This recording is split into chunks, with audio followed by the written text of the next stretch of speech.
which was the #1 song in the country the last time the Knicks were in the finals.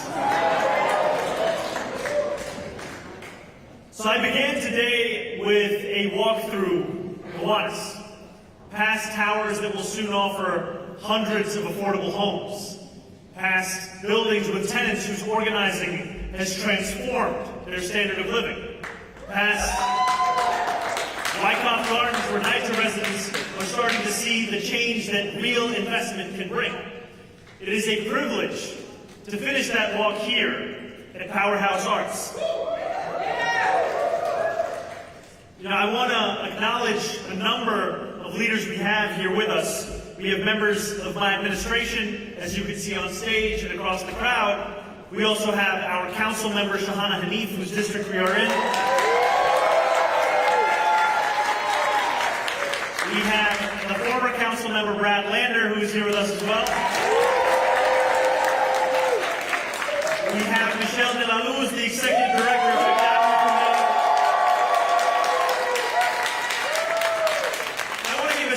shout out to the incredible coalition that has gathered here today, from Housing Justice for All to labor unions, including Local 79 and 32 to Open New York, to tenants unions, to every single New Yorker that is coming here together today. Nearly a century ago, beneath the metro train tracks in East Harlem, 12 miles from where we stand today, James Baldwin was born. His family lived modestly. His father made a living as a factory worker and a Baptist preacher. His mother raised 9 children. But still, they had enough to build a life in New York City, a city they sought out during the Great Migration, a city where opportunity was within reach. Life was not easy, but a better future felt possible. In no small part because they had a home. That home allowed their eldest son to grow up on the same streets as the artists of the Harlem Renaissance, to learn and read in the 135th Street Library, to become one of the greatest writers of the 20th century. Echoes of this story have been heard countless times in homes and apartments owned and rented across the 5 boroughs. When New Yorkers can afford a home, they can afford to dream.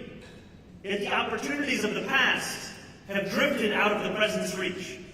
It is nearly impossible today to find affordable housing in New York City. We face one of the most severe housing crises in American history. It is the single largest driver of the affordability crisis. All over Harlem now, there is felt the same bitter expectancy, Baldwin wrote in 1948. There is nothing anyone can do about it. Today, too many New Yorkers feel that same bitter expectancy, the sense that nothing will ever get better, as they watch the rent climb, as they stay up late trying to find a way to afford to stay in the city that they love.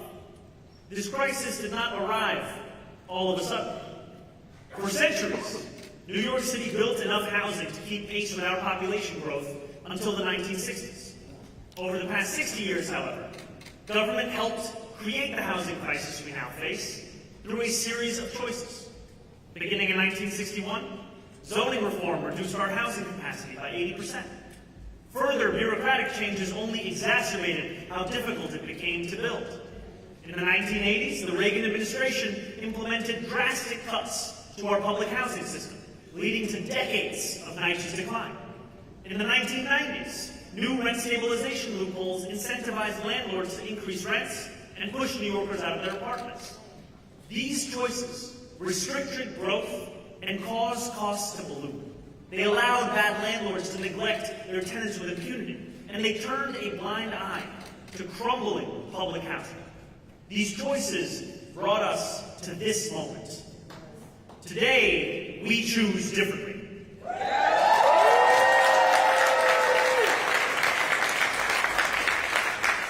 If the absence of good government created the conditions we now face, the presence of good government can build the solutions we now need. I am proud to announce that New York City will propose, pursue, and deliver solutions to this crisis through our historic housing plan, block by block, a a plan that matches not only our city's size, but the scale of our city's ambition. Before I share the details, I want to speak directly to every New Yorker who may be skeptical, because I know there are many. Some may be skeptical that the city can build, or that building is even the right solution. Others have watched the housing crisis worsen year after year, but have been left out of the conversation on how to fix it. And I know there are many who doubt that change can ever come. I want to speak to the skeptical New Yorker because I was once the skeptical New Yorker. Before I was mayor, before I was an assembly member, I worked as a housing counselor for New Yorkers facing foreclosure. Every day at our offices in Jackson Heights and Richmond Hill, I spoke to homeowners reckoning with the pain and complexity of this crisis. Rising costs, a daily fear of displacement, living under a cloud of anxiety that one-off emergencies could lead to mortgage delinquency. And every day after work, I came home to buildings going up in my neighborhood and neighbors asking who they were for. The conversation around housing was framed as a simple binary, a question reduced only to yes or no, a side you had to take between structures and people. Do you believe in building, or do you believe in fighting for tenants? Should we build our way out of this, or should we organize to preserve what we have? For a long time, the two were framed as mutually exclusive. I wanted to make a difference in the lives of New Yorkers who were facing this crisis. So I began to work for candidates who championed the tenant movement, a movement that won stronger rent stabilization laws and a right to counsel for tenants in housing court.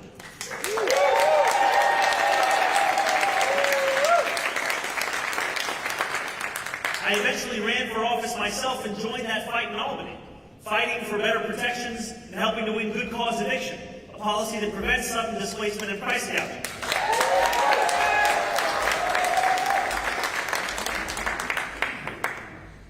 As we made it easier for New Yorkers to stay in their homes, one thing became increasingly clear. There was no way to drive down housing costs without also building more housing. I knew the lessons of Vienna, where for nearly a century, municipal government has built and financed housing directly. And data from other American cities told a clear story of what that building could lead to.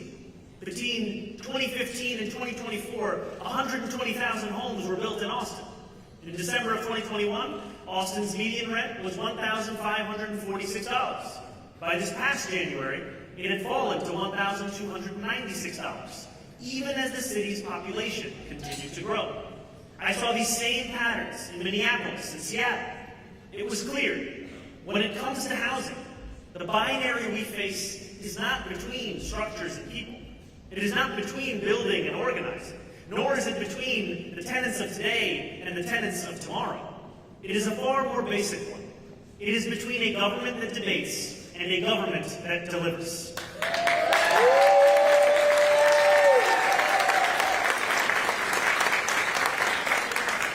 We can keep people in their homes, and we can build the homes that they need to live in.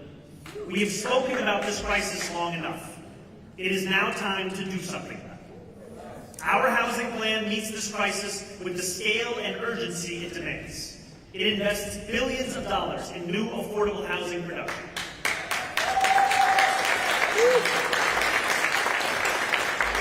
And it continues the vital work of protecting tenants from bad landlords and displacement. That's right. So let's get into it. The first plank of our plan is all about building. We have set two of the most ambitious housing targets in modern New York City history. First, we are delivering on a promise we made during the campaign. Over the next decade, city government will build 200,000 new, affordable, rent-stabilized homes.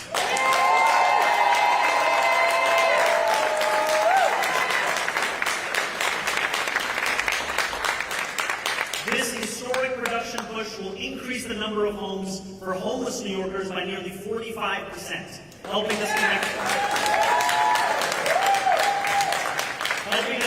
thousands of those in need with permanent housing. Second, I am proud to announce, for the first time in our administration, that we will preserve and stabilize an additional 200,000 homes.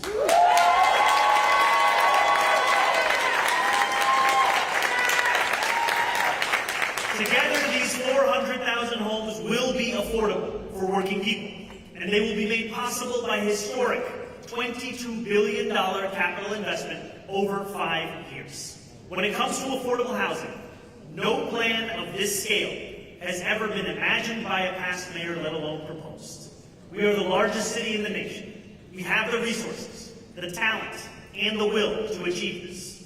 Expanding our housing supply will also kickstart our economy. As we build 200,000 new affordable homes, we will support an average of 30,000 good-paying jobs each year and generate 12,700 permanent jobs once these homes are complete. There is no path to meeting our 200,000 goal of building new homes without meaningful changes to our city's zoning code. Last year, New Yorkers overwhelmingly approved ballot measures making it easier to build across our city. Our housing plan embraces these changes and commits to pursuing further reforms that not only make it easier to build, but help New Yorkers move into these homes faster. Our plan will pursue a multi-pronged strategy to make it easier for New Yorkers to buy a home, including creating hundreds of new affordable co-ops and community land trusts. And we will also make it easier for homeowners to stay in their homes as we combat deed theft and relaunch the Mortgage Assistance Program.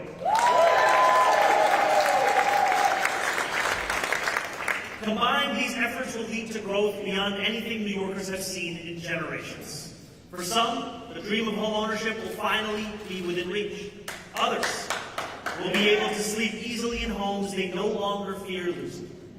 The second plank of our housing plan includes some of the strongest and most expansive tenant protections anywhere in the United States of America.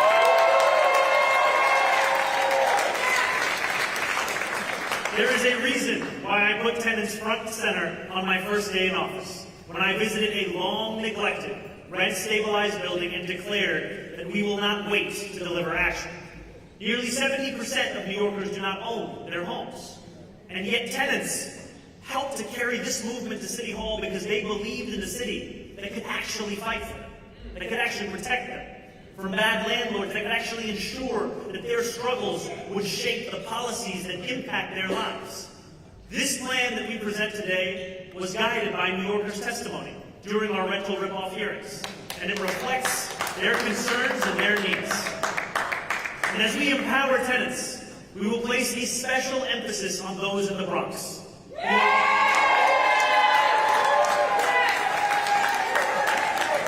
Who have so long been excluded from investments, who have been subjected to acute neglect, and who have faced destructive fires at the highest rate in this city. I am proud to announce a legislative task force to overhaul our city's outdated housing maintenance code.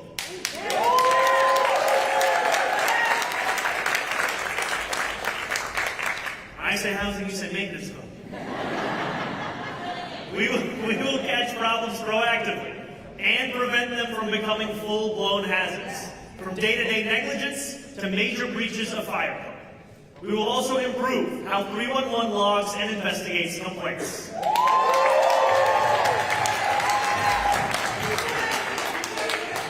Starting on October 1st of this year, inspectors will investigate every single heat complaint the city receives. And we will support New Yorkers as they organize with their neighbors. If you form a tenant union, the city will stand with you. We will deliver the accountability you deserve from your landlord by doing a roof-to-basement inspection of your building. Finally, through our new citywide campaign, Fix the City, we will focus on the worst landlords in New York City. When necessary, we will take aggressive legal action to remove negligent owners and property managers. And for buildings that have suffered chronic neglect, we will work to transfer ownership to responsible stewards.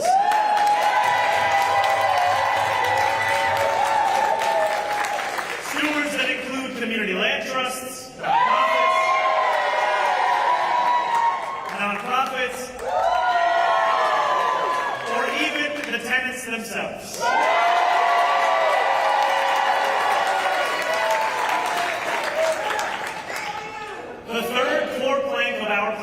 is years overdue. We will deliver the transformative investments that public housing has long needed.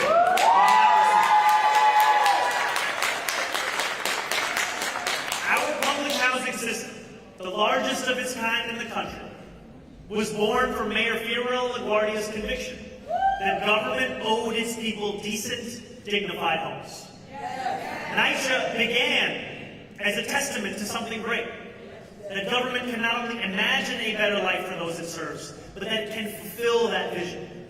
And yet that conviction has become a relic of the past. After decades of disinvestment, NYCHA tenants have come to expect that no matter who is in office, they will be overlooked. Their concerns will be ignored. That ends today.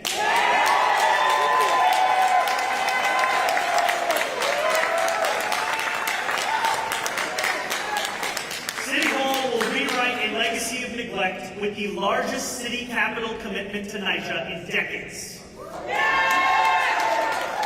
$5.6 billion over 5 years. And we will do all of this while ensuring that NYCHA remains publicly owned and publicly operated. This is about putting city government in the driver's seat. This is about delivering the changes that New Yorkers have been demanding with little avail for decades. These funds will go towards comprehensive renovations guided by resident input. We will build on the success of the existing leak and mold call center and expand the model to other repairs. No longer will it take more than 400 days to fix an elevator in this city.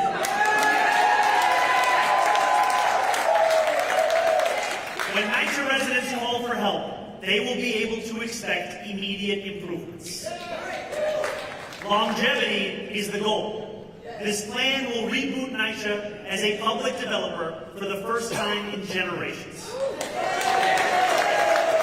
In doing so, it will equip our public housing system with a stream of revenue to sustain it well into the future. Each plank of this plan builds on the work that we have already advanced over the past 6 months. Since taking office, we have launched the Mayor's Office to Protect Tenants and the Office of Deed Theft Prevention. We have cut red tape blocking affordable housing development.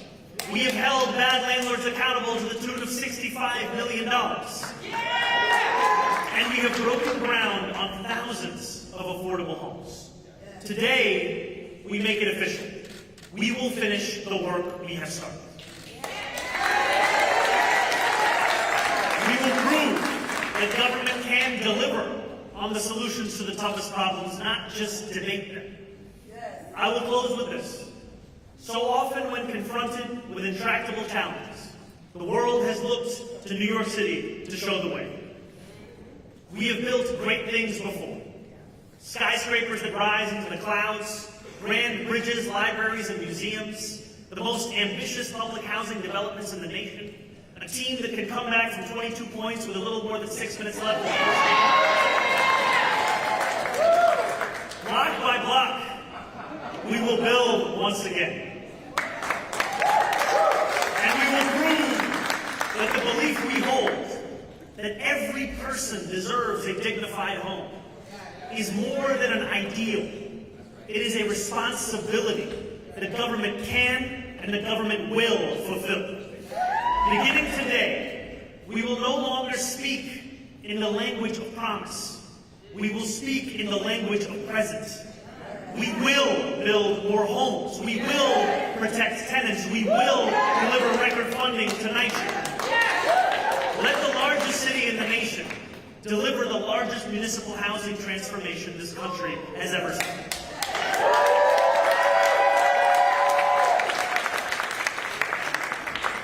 With a history like the one that we have in this city, it is tempting to believe that New York City's best days are behind us. But we know that that is not the case. They are waiting to be built. So let us build them together, block by block.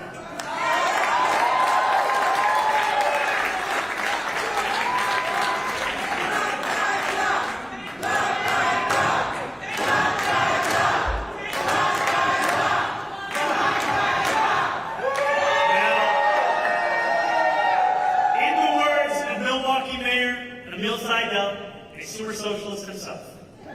Let's go after it and get it. Thank you, everyone.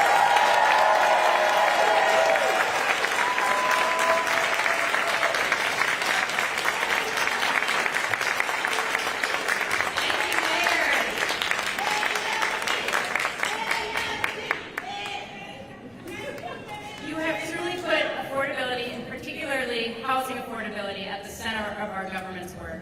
And it's an honor to be part of the team at City Hall and across the administration, so many folks here today, to drive this agenda forward. We know that New York City would not be the greatest city in the world without affordable housing. Our amazing diversity and creativity is only possible because so many different kinds of people are able to live here. But as much as we pride ourselves on our diversity, for decades, we have not backed that diversity up with the housing options that New Yorkers need to truly thrive. For too many New Yorkers, especially those who earn the least, the first day of the month is truly scary. The housing crisis is pushing people out of their neighborhoods, and it is making our city off limits to newcomers when we should be welcoming them instead. That's why I'm so thrilled to be here with everyone today and our mayor to roll out block by block. This truly is the housing plan for a new era. This plan shows what it looks like to treat the housing crisis with the scale and urgency that it deserves. The building we are in today has itself a deep history. Originally infrastructure to support our rapidly expanding transit system, today it's a nonprofit manufacturing and art facility that honors the past, present, and future of Gowanus. Block by block does the same. It recognizes New York's legacy as home to some of the first public housing and the strongest tenant protections in the country, and it welcomes us into the future as well, ensuring that we have the tools we need to truly grow in an equitable and affordable way. Underlying this plan, as you just heard from the mayor, are three key values. First, that strong tenant rights are the foundation of an affordable, creative, and livable New York.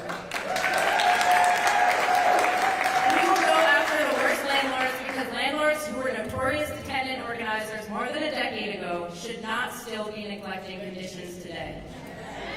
Second, we will be supercharging the public sector with investments in building new housing, preserving housing, neglecting conditions today. Second, we will be supercharging the public sector with investments in building new housing, preserving housing, creating innovative new financing tools to make government more effective. And we've been listening to Mayor Mamdani and his administration making a housing announcement. There have been several big headlines, including a pledge for the city to build 200,000 new affordable housing units over the next decade. We'll have more details on the announcement coming up on the news at noon. Good morning and welcome to CBS News New York at 11 a.m. I'm Cindy Hsu. We are streaming live with your top stories of the day. Let's take a live look outside. A gorgeous day on tap, and it looks like it's here to stay. Tony Sadiku has details on a warm stretch that's got us looking forward to summer. And let's go over to Tony and get all the details about this good news.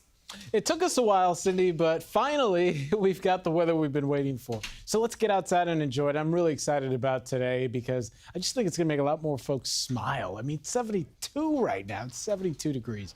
Wow. And it looks great, too. So you can't beat it. And it's not just 72 in the city. It's like most areas are in the 70s. We'll work on you folks in Greenwich. It's 66 there, so you are lagging behind a little bit. But how about a double-digit difference? This time yesterday, we're still socked in clouds, still tracking showers. Whew, those are gone now, thankfully. Umbrellas aside. Dew points are nice and comfy. Love to see these numbers below 60 degrees. It will come up a little bit, so tomorrow feels stickier, but not today. Today, it's sun and clouds. It's 70s.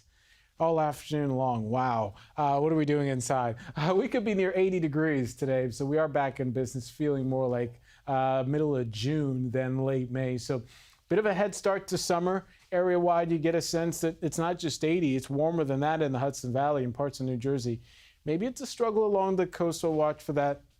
But the bottom line is, Cindy, we're back in business. The question is just how long we can stay in business before our next cold front arrives. More on that coming up in just a few minutes. Tony, thank you. The Knicks' historic playoff run continues, and Knicks fans can't get enough. Last night, the team blew out Cleveland to sweep the Eastern Conference Finals. Aziza Schuler has more from Madison Square Garden. For a fan base that's been hard